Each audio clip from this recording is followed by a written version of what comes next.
They say you never really know your neighbors until they show you who they are. In our case, that truth arrived one quiet Saturday morning in the form of 10 FBI agents storming across the cul-de-sac. Yes, the FBI actually raided our HOA president's house right after she tried to ruin our family. The first time I saw Margaret Collins, she was standing in her driveway with a clipboard and a smile that didn't reach her eyes. She'd just been elected HOA president of Oakwood Meadows, our supposedly peaceful, family-friendly neighborhood in Northern Virginia.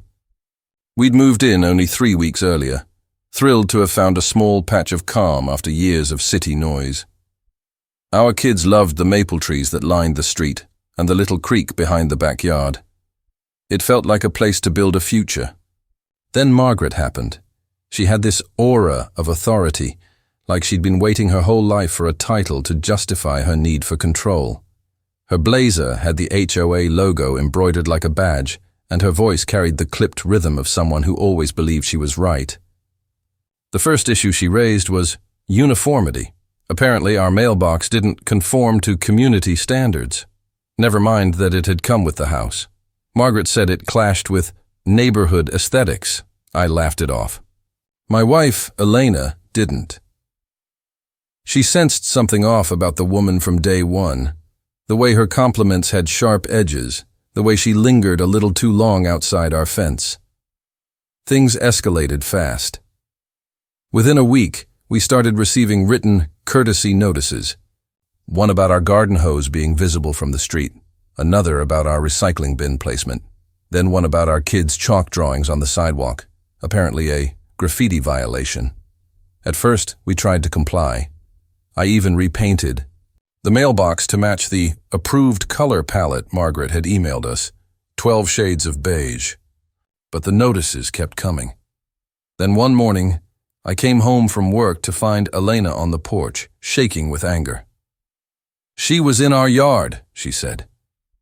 Margaret had let herself through the gate, inspecting our fence height with a metal tape measure. She said she was verifying compliance. That was the moment something in me shifted. I realized this wasn't about neighborhood rules. It was about control. I told her firmly but politely to leave our property and not return without permission. She smiled thinly, jotting something in her little notebook, and said, "You'll regret this, Mr. Hayes. Non-cooperation never ends well." From that day on, the real war began. Margaret weaponized the HOA handbook. We started getting fines. For everything. A decorative flag that was apparently too colorful, a small garden shed not listed in the approved structures registry, even our dog's occasional barking. But the worst was how she started targeting our kids. She'd take pictures of them riding bikes on the cul-de-sac, claiming they were damaging community property. Then she posted them in the HOA Facebook group with captions like, "Repeated disregard for safety regulations." Elena was furious. I told her to ignore it, but then the police showed up, saying someone had reported domestic disturbances at our address. There were none. Margaret had called it in herself. The officer, an older guy named Deputy Harris, looked embarrassed. He admitted they'd gotten multiple similar calls from the same number. "She's known to us," he said quietly. "Document everything." That night, Elena made a decision. She worked in finance, and she had a way of seeing patterns where others didn't. She started looking into HOA financial reports, which were supposed to be public. Except they weren't. Margaret refused to share them, claiming they were sensitive. So Elena dug deeper, county filings, bank records, even corporate listings. And what she found made her eyes go cold. The HOA wasn't properly registered as a nonprofit. It was filed under a private entity, Oakwood Community Management LLC, with one listed owner, Margaret Collins. That meant every fine, every dues payment, every community maintenance fee went straight into her personal account. We confronted her the next evening in front of a few neighbors. Elena laid out the documents, names, filings, everything. Margaret didn't deny it. She laughed.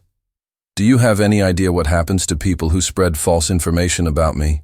she said softly. You think you can take me down? You're just tenants in my community." That night, we woke to the sound of our sprinklers flooding the lawn at full blast, every valve open. The next day, our mailbox was smashed. 2 days later, someone keyed my truck. It was obvious who was behind it, but proving it was another matter. Margaret was careful, always one step removed. Then, one afternoon, she went too far. A certified letter arrived from the HOA claiming we owed $3,200 in unpaid special assessments for community improvements we'd never heard of, landscaping, sign refurbishments, and security enhancements. The letter warned that failure to pay could result in a property lien. That was her mistake, because the letter's header carried a fake county tax seal, an actual federal offense. I forwarded it to Elena, who made a quiet call to a former client, an auditor who had worked with the IRS. 2 weeks later, we were contacted by someone from a federal office asking for a statement. We didn't know it yet, but that was the beginning of the end. Because 3 months later, just after dawn, black SUVs rolled into Oakwood Meadows, and the same neighbors who once cheered Margaret's HOA speeches stood frozen on their lawns as agents in navy jackets marched straight toward her house. They showed up without warning. No sirens, no flashing lights, just quiet authority. The kind that makes the air feel heavier. Margaret was standing at the end of her driveway in her robe, hair perfectly styled even at 7 in the morning, holding a cup of coffee like she still believed she ran the world. When the first agent approached and flashed a badge, her expression didn't change. She actually smiled, as if she thought it was some kind of misunderstanding she could talk her way out of. But as they started unloading cardboard evidence boxes, her face hardened. "Excuse me," she said loudly so the whole street could hear. "This is private property. You can't just barge into my home."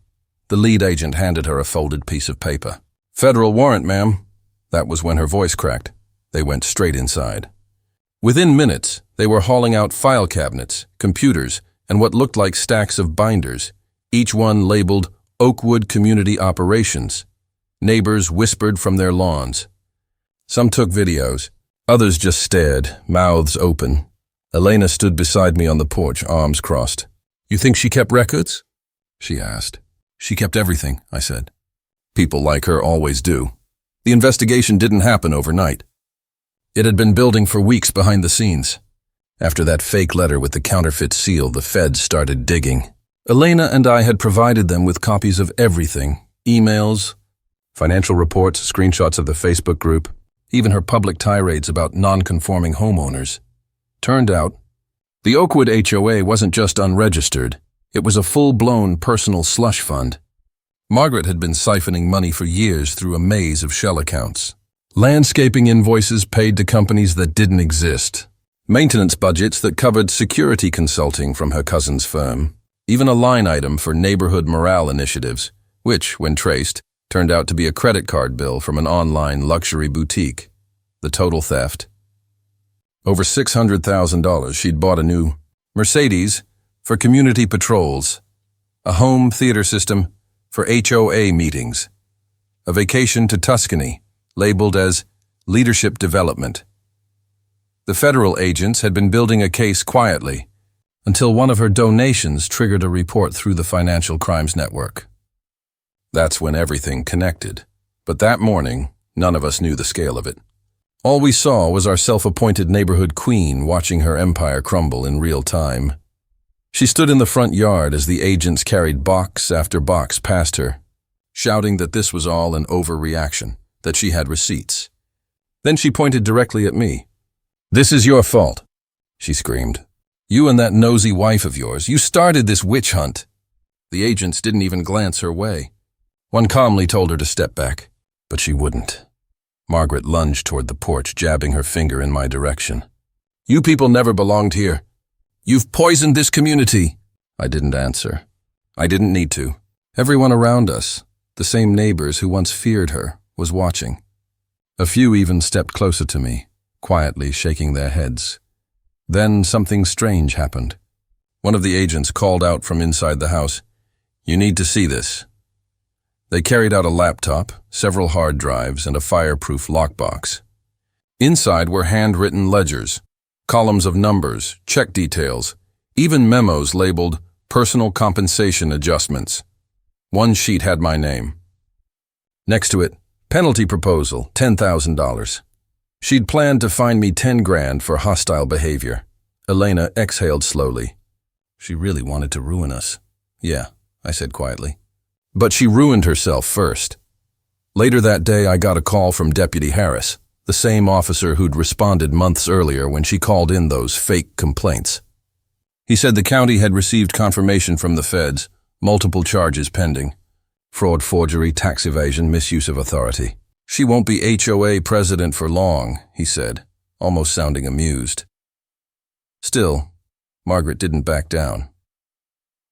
Over the next few days, she turned the neighborhood Facebook group into her personal courtroom. She accused me of conspiring with federal agents, claimed Elena had hacked HOA systems.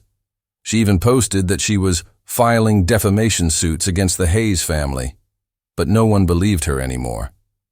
Screenshots of the raid were everywhere. News trucks had shown up that afternoon, broadcasting live from the cul-de-sac. The whole county now knew Oakwood's beloved HOA president was under federal investigation. I thought it was over. But Margaret had one last card to play. A week after the raid, I came home from work to find a bright orange sticker on our front door. Notice of violation, unauthorized structure. Apparently, she'd filed a new complaint, trying to have our garden shed demolished under emergency HOA enforcement. She had no legal standing anymore. But she didn't care. That night, she showed up again. No smile this time. Just a quiet, desperate edge. "You think you've won?" she said, standing under the porch light. Her voice was trembling, but her eyes still burned with that same superiority. "You've destroyed everything I built. Every community needs order. You replaced it with chaos." I didn't reply. There was nothing left to say. She turned to leave, muttering, "Enjoy your freedom while it lasts." When I woke up the next morning, her house was empty. Curtains drawn. Driveway clear. She was gone. 2 days later, the news broke. FBI officially charged Margaret Collins with mail fraud, wire fraud, and tax evasion. The footage of her being led out of the courthouse. Wrists cuffed, played on every local channel. She didn't shout this time. She just kept her head down. For a moment, I almost felt sorry for her.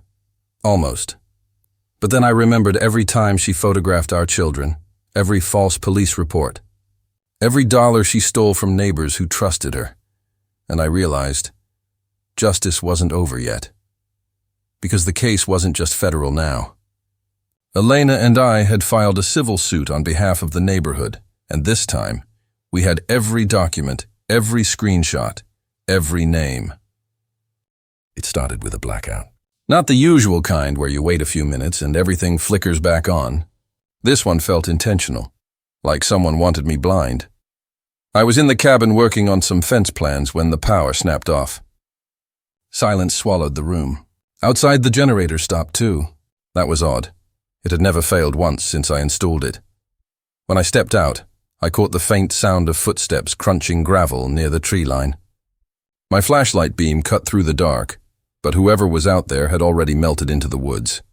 I called out, "Who's there?" No answer. Just the soft hum of insects and the rustle of leaves. The next morning I found boot prints, fresh, deep, and not mine, leading straight to the breaker box behind my cabin. The cover was hanging open. Whoever did it knew exactly where to hit. I drove to the HOA office again, stormed in, and demanded answers. Karen looked up with that fake sweetness she'd perfected. "Power issues." "Oh, that's odd," she said. "We've been upgrading the community grid. Maybe your system got disconnected accidentally." "Disconnected?" I snapped. "You don't own that land. You don't even have a right to step foot on it." Her smile thinned. "Well, the community map says otherwise. Maybe check with your lawyer before making threats." I realized then, they weren't just playing bureaucratic games anymore. They were tightening the noose, one system at a time. That night, I moved my truck closer to the cabin, kept a shotgun by the door, and installed motion lights along the porch. But around midnight, I heard something again. The faint whine of an engine, far off but closing in. When I looked out, I saw headlights weaving through the trees, ATVs, 4 or 5 of them. riding across my property like they owned it. The men were laughing, drinking, and one shouted, "Nice place you got here, old man," before throwing an empty beer can toward my fence. That was my breaking point. The next morning, I called my lawyer and told him everything, the construction, the harassment, the sabotage. He listened quietly and said, "It's time to pull out the deed." He drove up the next day, papers in hand. We spread them across my table, every signature, every boundary line clearly marked from decades ago. My grandfather's name, my father's, and now mine. Ironclad, unchangeable. When the HOA filed their new property survey later that week, my lawyer submitted ours to the county clerk, and the truth hit them like a freight train. They had built 23 cabins, all on my legally recorded land, and suddenly, that fake smile on Karen's face disappeared. The call came early. My lawyer's tone was calm, but there was an edge to it. "They know," he said, "and they're panicking." I drove straight to town. The moment I walked into the HOA office, the air shifted. Karen was there, arms crossed, 2 board members flanking her like bodyguards. Her eyes burned with that same smugness. But this time, there was fear hiding underneath it. "Mr. Reynolds," she said, her voice clipped. "We've reviewed your documents. There seems to be a misunderstanding." "Misunderstanding?" I laid the deed on her desk. "That's my grandfather's signature. County registered, 1954. Every inch of land you built on belongs to me." She hesitated, fingers tightening on her pen. "We've already sold those lots to families." "You can't just—" "I can," I interrupted. "And I will. You built illegally on private property. You knew it. You lied about the survey, and now those families are living in homes that shouldn't exist." Her face drained of color. The board members exchanged nervous glances. Karen tried again. "If you take this to court, it'll destroy the entire development." "You'll ruin people's lives." I leaned forward. "You ruined mine first." For once, she didn't have a comeback. Within a week, it was official. The county halted all HOA projects pending investigation. A full audit was launched. I heard the whispers long before I saw the headlines. Illegal land use allegations against HOA. 23 cabins built on private property. Karen started calling, first polite, then desperate. I didn't answer. By the 3rd week, the homeowners who'd bought those cabins started realizing what had happened. Some came to my property angry, confused, scared. I didn't blame them. They were victims too. I told them the truth. Every document, every lie the HOA had fed them. The following Monday, my lawyer filed the eviction notices, not against the homeowners, but against the HOA itself. The judge granted an injunction, freezing all HOA funds and construction activity. Karen showed up at court in a neat gray suit, pretending to be composed. But her hands trembled when the judge read out the verdict. "Ownership of the disputed land remains with Mr. Reynolds. The HOA is found in violation of zoning and property statutes. All structures must be vacated pending settlement." Her lips moved like she wanted to say something, but no sound came out. When we stepped outside, she followed me into the parking lot. "You think you've won?" she hissed. "You'll regret this. Everyone in this town will hate you." I turned, calm. "They'll hate you first." That night, I stood on the porch of my cabin, looking out over the land my grandfather once cleared with his own hands. The wind carried the sound of construction crews packing up, the engines fading one by one. The island was quiet again. My land was mine once more. And as for Karen, the last I heard, she'd been voted out of the HOA, facing a stack of lawsuits from the very people she betrayed. Sometimes justice doesn't roar. Sometimes it walks slow, steady, and inevitable, just like the tide reclaiming what was stolen. The court battle left me drained. But standing on that porch again, I felt something I hadn't in years, quiet pride. The kind my grandfather must have felt when he first drove his shovel into this soil. The cabin stood empty now, silent reminders of what greed can build and what truth can tear down. For weeks, the developers tried to negotiate, offering money, shares, partnerships. I refused every call. "You can't buy back integrity once you've sold it." I decided to restore the land myself. The The bulldozers came, this time on my terms. I watched as the cabins came down one by one, not with anger, but with closure. The wood cracked, the glass shattered, and with every fall, the noise grew softer inside my chest. The last cabin to go was the one closest to my fence, the first they'd built. I kept its front door, a reminder. When spring came, I rebuilt my grandfather's old cabin, the way it used to be. No internet, no HOA forms, just the smell of pine, the echo of cicadas, and a view of the lake that no one could claim but me. Sometimes, at sunset, I see fishermen rowing by. They wave. They call it Reynolds Island now, a name I never asked for but quietly appreciate. Karen? She vanished from town a few months after the verdict. Rumor was she tried to start another HOA in a different county. Didn't last long. Word travels fast when your past is public record. I never wanted revenge. I just wanted peace. But peace doesn't come easy. It demands you stand your ground, even when everyone tells you to give in. As I sit on the porch now, with the wind moving through the trees and the sound of the water against the dock, I realize something simple but profound. Land isn't just dirt. It's memory, family, and the right to say, "This is mine." And for the first time in a long time, I finally feel home again.